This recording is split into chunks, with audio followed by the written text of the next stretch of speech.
Screenshot. Yeah, boy. What's going on, guys? Today we have another video on the Definitive Edition and the balance changes that are being made to the game. If you are unaware, Outward is getting a massive update/patch called Definitive Edition. We have been able to see a little bit of what we're getting, but nothing very specific. Recently, however, a new blog was posted that outlines the specific changes and organizes the information a bit better for us to understand.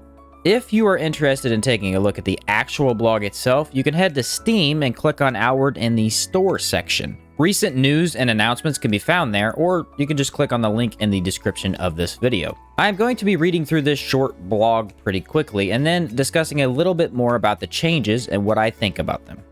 So let's check it out. Difficulty curve. Let's start with the scariest change. We've made the hard enemies harder.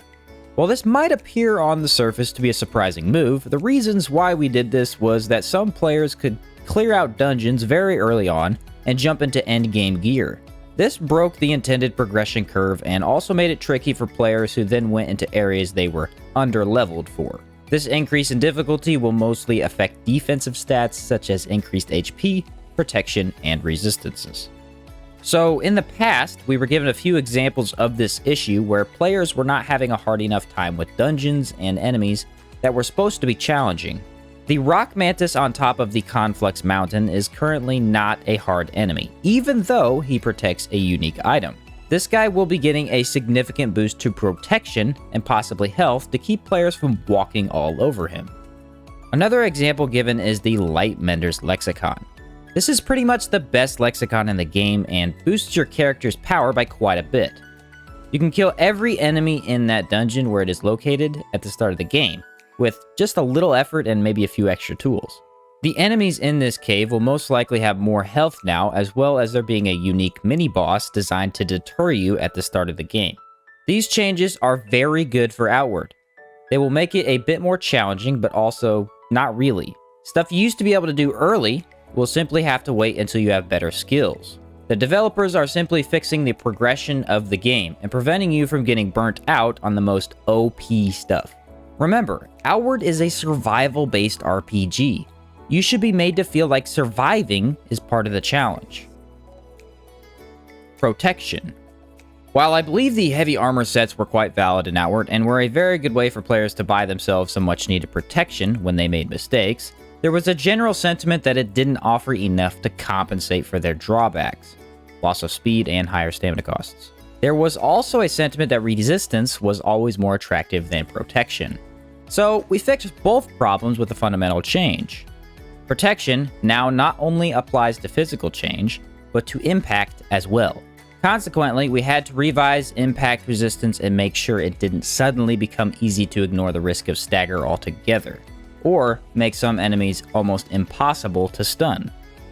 This sounds like a really good change to me.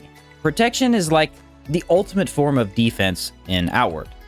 While resistance decreases damage taken by a percentage, protection decreases damage taken by a flat rate. So if you get hit by, let's say, 10 damage and have 90% damage resistance, you will take 1 damage. On the other hand, if you get hit by 10 damage and have only 9 protection, you will still only take 1 damage. These are very small numbers compared to what they would be in the game, but it paints a pretty clear picture. You're never going to have 90% resistance, whereas you could actually get 9 protection quite easily. Plus, protection will now help against staggering, which is pretty nice.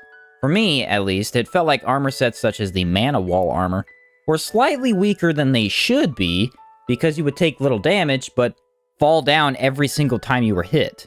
We won't know exactly how this change will affect the game yet, since enemies also have stagger resistance and protection as well. I imagine most of the enemies you're used to fighting will simply be different than before.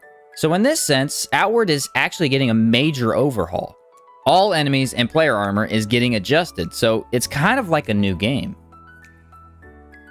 DLC content redistribution.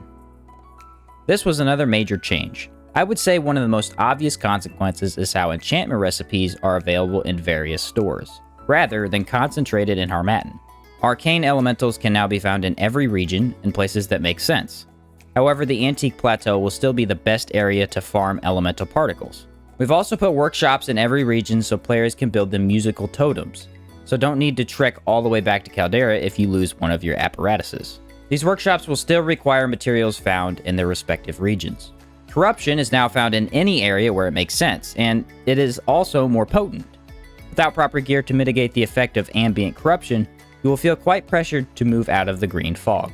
Some of the item properties that were only found in the areas specific to the respective DLCs, such as cooldown reduction or barrier, can now be found on items from the vanilla content of Outward as well. This opens up more viable gear and ensures items aren't as easily outclassed. There really is not much to say on the subject, since it is pretty self-explanatory. The DLCs are being smooshed into Outward's base game, if you will. While they were sectioned off before and items in those regions were only found in those regions, now you will find various DLC content in every region. It sounds like there is plenty of reason to use the Buzu Hide backpack now since corruption is getting moved to more locations. This change in particular is great since corruption areas in the base game were previously missing that evil or dangerous feel that they deserved. Things like grenades and barrier potions will also be a bit more accessible during playthroughs now, making the game just an all-out better experience. The immersion is also going to be twice as good as before, which is cool because immersion is what Outward is really known for. Material sample guaranteed drops. The random nature of drops for rare resources could be too brutal in the Three Brothers DLC. We found a way to alleviate this issue. The player will be able to talk to a town NPC to trade 3 of any samples for the specific type of rare resource you are looking for. The Three Brothers DLC could actually suck at times, because the samples you needed to progress in the storyline were much too difficult to get. You will still need to wander around the random locations looking for samples, but now it will be easier to get the specific items that you need to advance the town. 3 samples will be traded in for the rare resource you are looking for, and I think that is a pretty fair price for a better loot drop system. Town Reset. The fact that towns didn't reset was causing issues both in terms of balance and immersion. A lot of players felt that sleeping in a house or an inn simply didn't make sense compared to just placing a plant tent that would freely feed you and provide a sufficiently generous sleep buff. You will still be able to set up a hobo camp, but should you stay out of town for 7 consecutive days, the town will reset. This means that you'll be able to loot junk piles and such when coming back in town, giving something to do while your friend is shopping, buying skills, or reorganizing their inventory. The last thing of note here is that the towns now completely reset after 7 days. This will prevent us from setting up an alchemy kit and cooking pot in every single town and never needing to carry one around. You can still make hobo camps, but you'll need to stay in that region where you're camping out and pick up your stuff before moving on.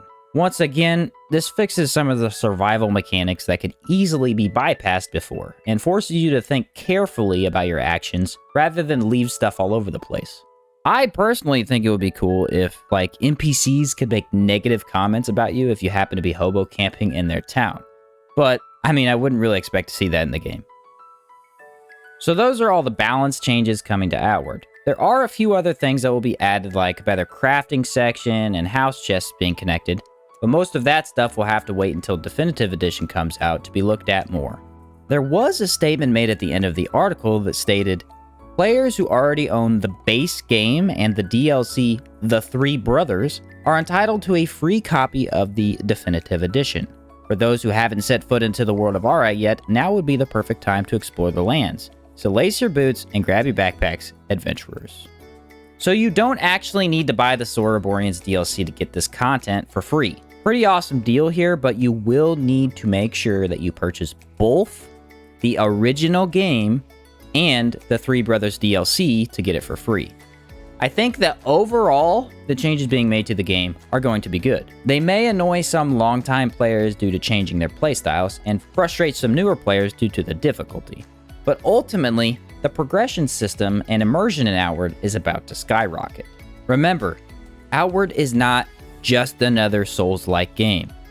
It is a survival-based RPG where you're supposed to place your character into your player's shoes and enter a fantasy world of dangers and adventure waiting ahead. The changes to Outward lean towards this style even more heavily than the original game did, and I think it will give us a better experience than what we got the first time around. Get ready to enter this world once again and experience it in a new and likely better way. Thanks for watching the video, and I will catch you in the next one.